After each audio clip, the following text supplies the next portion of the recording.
everyone. My name is Maggie Connolly, and I work at the Roper Mound Science Center, and I'm also a volunteer with NASA. I am here today to talk to you about our nighttime sky in January. I'm going to show you some really cool things that you can find, provided it's a clear night. You can actually find these objects in January and February, and even into March.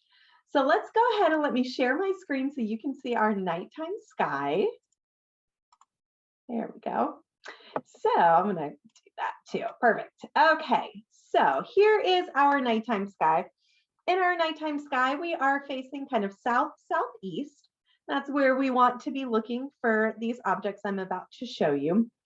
But what I'm going to do first is kind of go a little bit higher up in the sky so we can see it a little bit better. There we go. All right, so if you are looking in an evening sky such as this, the first thing that you want to look for are three stars that are kind of close together in a line. They look like they could maybe be a belt. So if you look kind of almost dead center in our screen, we look at these three stars. These make up Orion's belt. Now, Orion is a hunter, and let's find the rest of them. So this is his belt. If we were to connect the stars, kind of like how you might connect the dots on a piece of paper, we go up to this one and that one and that one. So these two are his shoulders, that one's his head. And then down here, these two are his knees. So if you were to connect these stars, again, similarly to how you might connect the dots, you might get a shape that looks like this. Now, just by finding Orion in the sky, you can find a couple other really cool things.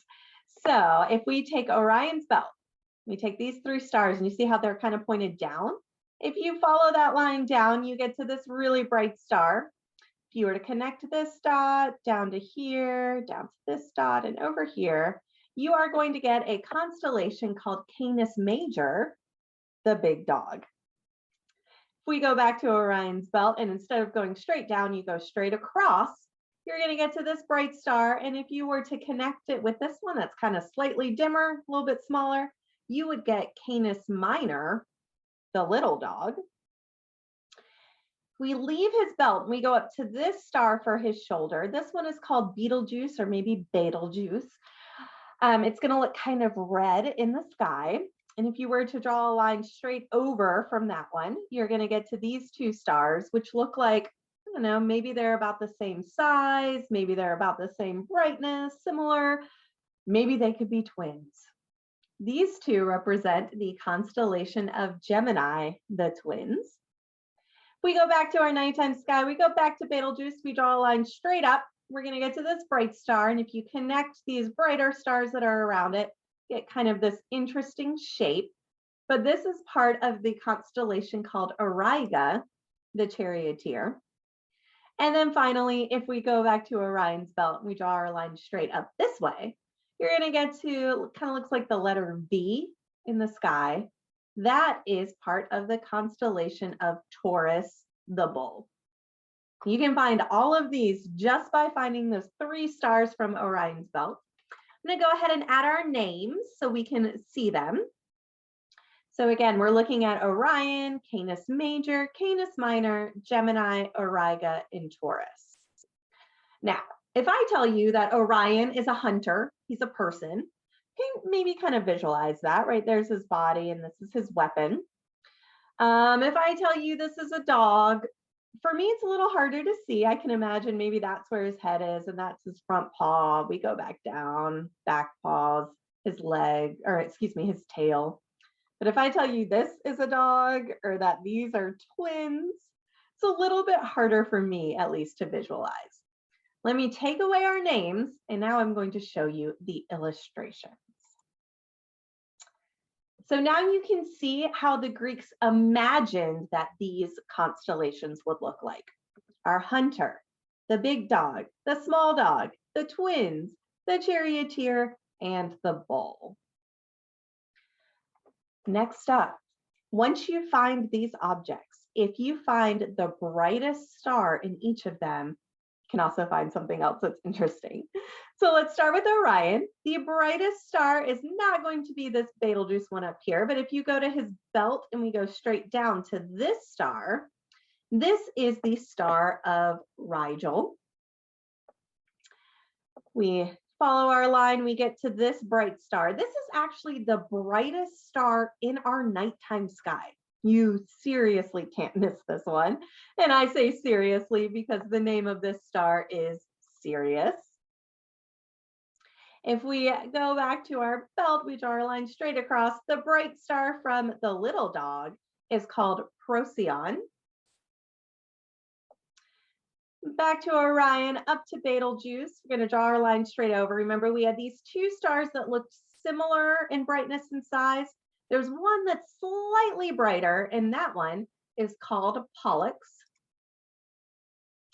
If we go back up to Betelgeuse, we draw our line straight up. You get to that bright star, really hard to miss. That one is Capella. And then finally, we go to our belt, we go up to our V, and this bright star that's in the V is Aldebaran. Now, what we can do next is in our minds, connect these stars. So if I were to go from Capella to Aldebaran, Rigel, Sirius, Procyon, Pollux, and back to Capella, I wonder what shape I would make. Well, let's count how many sides we would have. We would have 1, 2, 3, 4, 5, 6. What shape has 6 sides? Well, it is a hexagon. So if you were to connect these stars, you would get an asterism called a winter hexagon. And asterisms are really important. They're not constellations, but they're kind of well-known shapes that we can make using different stars from constellations. And those can help us kind of learn the nighttime sky a little bit better. So if you go out, you find Orion's belt, you can find all of these constellations, and then you'll find the brightest star in each of them. They'll be very hard to miss. You can draw your lines and find the winter hexagon. Now, just one tip, stargazing tip that I'm going to give you. It can be really difficult to find these objects, especially if you don't know what you're looking for. So my recommendation to you is if you're able to, if you have a smartphone, or maybe you know an adult who has a smartphone, download free apps. There are many free stargazing apps. And then what happens is when you have it on your phone, you have it up, you're looking at the sky, whatever you're seeing in the sky, that's what's going to show up on your phone screen. So that is an easy way to help you start being able to stargaze and to find things, especially if you're not comfortable with it. So I hope that you spend some time finding Orion and all those other constellations in the winter hexagon. And if it's something that interests you, continue to stargaze, because as the seasons change, our nighttime sky changes as well, and you can see some different constellations. So thanks again, folks, for joining me, and I hope you enjoy your stargazing, and I see you again soon. Bye.